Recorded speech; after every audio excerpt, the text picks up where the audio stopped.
Asadbek Jaloliddin bilan penaltilar seriyasi o'ynaymiz. Va Jaloliy birinchi tepadi. Gol. Jaloliydan gol. 5 tadan tepasizlar ha? 5 tadan. Asadbek to'pni ber. Davay Jaloliy tep.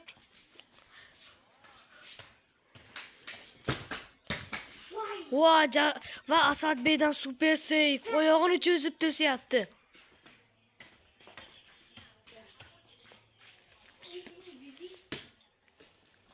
Jaloliyning 3-zarbasi. Va Asadbekdan yana bir seyf. 3 tadan bitta 3 tadan 2 ta to'sding. 4 tadan 2 ta gol.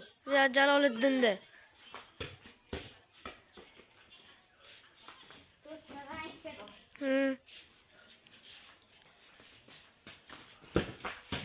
Beştadan 2 ta Jaloliddinda.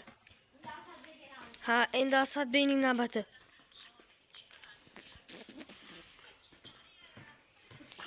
Asadbek, Jaloliy qancha seyf qilar ekan ko'ramiz. Asadbek 3 ta seyf qilding, ha?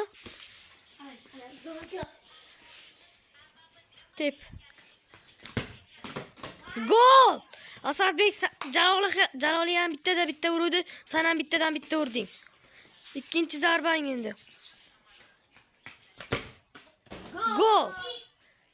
Gol.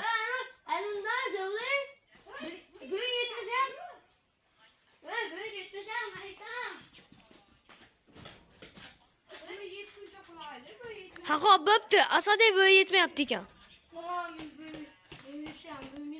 Ha, 3 ta to'sding-ku. Ikkitasini pasga berdik-ku, ikkitasini ham. Ikkitada bitta Asadbek, Jaloliy ham ikkitada bitta qilgandi. Tep 3-sini. Vuy, ustunga tegdi. Gol kirib ketishiga ozgina qoldi. 4-zarbang Asadbek. Bitta goling bormi? Bitta goling bor. Va Asadbek 4 tada bitta.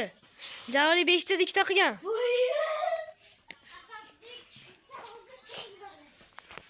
Agar ursa, bo'lmasa Asadbek yutqizib, Jaloliy aytgan shartni bajaradi. Va oxirgi zarbasi Asadbekning. Va gol emas. Va Asadbek shart bajaradi. Jaloliddin, shart qanaqa? Nima?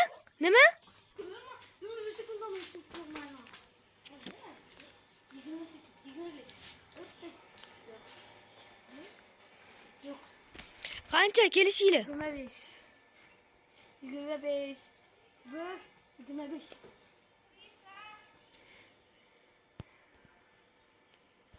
Sana Jaloliy? 6, 7, 8, 9, 10, 11, 12, 13, 14, 15, 16, 17, 18, 19, 20, 21, 22, 23, 24, 24 yarim, 25.